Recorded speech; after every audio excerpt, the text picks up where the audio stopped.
I don't want to put some smile in my mind. I don't want no free. You wanted to give me some free that was way smaller than this. I don't want no free. What started as one rapper swapping out his jeweler in Houston, Texas, became one of the most talked about call-outs the hip-hop world had seen in years, eventually leading to a raid of one of the most successful Houston jewelers. And the drama that followed quickly spiraled into a saga of loyalty, betrayal, and jaw-dropping sums of money. From a flea market in Houston to the top of the hip-hop world, the question that set the city ablaze was simple yet explosive. What if the plug you've been rocking with your whole career, the guy who put the ice in your mouth, the drip on your neck, the diamonds on your wrist every time you walked out the door looking like a bag, was not actually giving you what you paid for? What if the jeweler you'd been locked in with for 20 years, the man whose name you put in your music, whose store you pulled up to before every major move in your career, had genuinely been running game on you the entire time? That question went nuclear across Houston's hip-hop scene in the spring of 2026, ignited by one of the city's realest, Sauce Walker, a man who had literally spent hundreds of thousands of dollars building what he thought was a day-one unbreakable loyalty with his jeweler.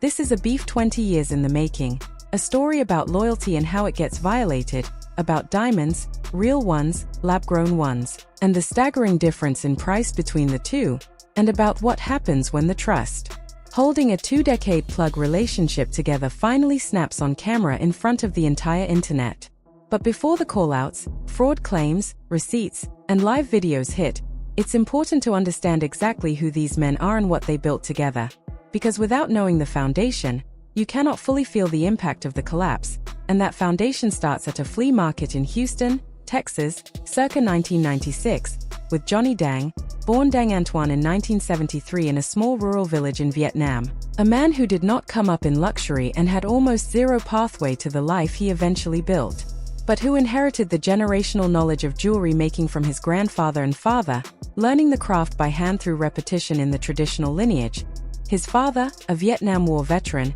immigrated to the United States in 1987, and in 1996, 23-year-old Johnny Dang crossed the water to reunite with family in Houston with no connections, no storefront, no reputation, only the craft his family passed down, and he started at the bottom, working with his brother repairing jewelry at a local Houston flea market for around $100 a month, grinding for 2 years, building his reputation one repair at a time, and by 1998, Dang had opened his first retail store, TV Jewelry, inside Houston's Sharpstown Mall. Not glamorous but his foundation, and inside that mall, he stumbled into a lane that nobody else was working quite the way he was: custom diamond grills, the mouthpieces that had been floating around hip-hop for a while but which Dang perfected with no painful tooth filing, intricate designs, and craftsmanship that wowed anyone who tried them, leading Houston rapper Paul Wall to slide through and get a custom grill. A partnership solidified by 2002 that unlocked the cheat code of direct access to the hip-hop ecosystem through Wall's connections,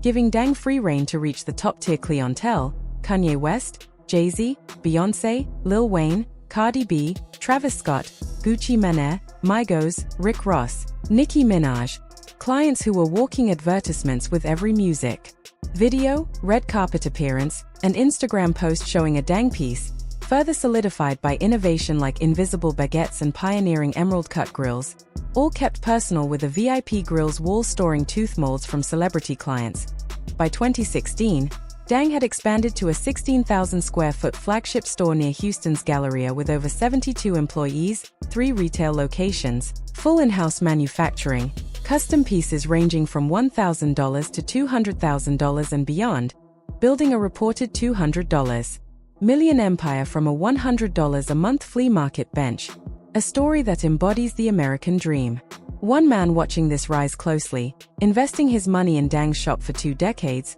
was Sauce Walker, government name Philip Wayne, one of Houston's most prominent figures, a day-one loyal client who spent hundreds of thousands of dollars on custom orders including a $500,000 Cuban chain and a $300,000 diamond ring, representing not a surface-level customer relationship but a brotherhood of 2 men building legacies together.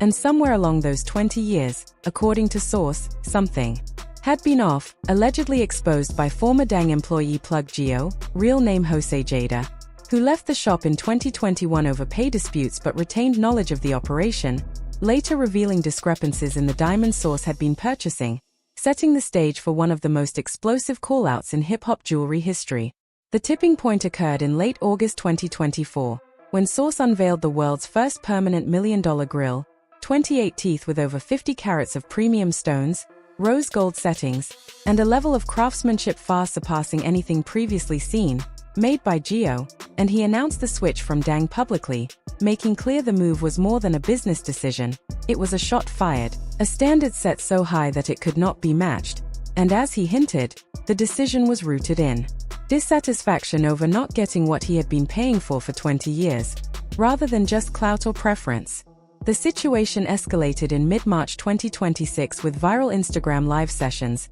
where Source alleged Dang had been selling lab-grown chemical vapor deposition, CVD, diamonds as authentic natural stones, a deliberate long-running operation across his client base, including rappers and celebrities, charging full natural diamond prices while providing lab-grown stones. For those outside the diamond world, lab-grown CVD diamonds are chemically identical to natural diamonds and often indistinguishable to the eye, creating a massive potential financial discrepancy, as a 2-carat CVD stone costs roughly $3,000 to $5,000 to produce, whereas a natural diamond of comparable grade costs $20,000 or more, making the alleged fraud scale staggering when multiplied across hundreds of thousands of dollars in sales over decades. Source also pointed out that while Dang offered discounted or free pieces to out-of-town celebrities for social media clout, Houston's day ones, like himself, allegedly received lab-grown diamonds at natural prices, a betrayal of loyalty unique to the city and culture,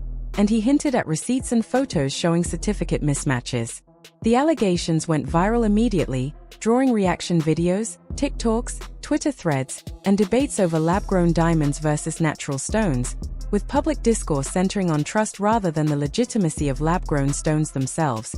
While Dang publicly responded, defending his business, acknowledging the look-alike nature of lab-grown diamonds, emphasizing transparency, and framing Geo's claims as a disgruntled former employee, he did not provide a detailed point-by-point, evidence-backed denial of the fraud allegations, leaving the court of public opinion wide open. Legally, the potential fallout could be catastrophic: reputational damage, collapse of celebrity client trust, resale market devaluation, Texas Deceptive Trade Practices Act claims, federal FTC enforcement for non-disclosure, civil penalties, injunctions, and possible criminal exposure under falsified certifications or wire mail fraud statutes, with potential ramifications extending to business operations, internal talent retention, and industry standards around transparency. This story, however, is not solely about Dang and Source. It touches the systemic trust dynamics of the hip-hop jewelry industry, where decades-long personal relationships and unquestioned loyalty have allowed jewelers to operate without independent verification,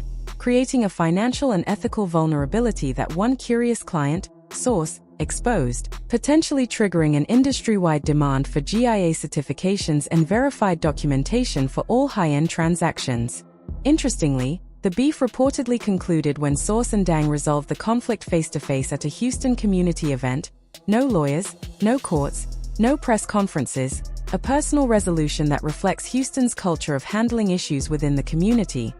Yet the viral videos, TikTok breakdowns, and public discourse remain, leaving the central questions unresolved, as no independent lab has verified the claims. No certifications have been produced, and the story continues to unfold, illustrating the tension between trust, loyalty, transparency, and accountability in an industry where the stakes are measured not just in dollars but in legacy, reputation, and the very public performance of both.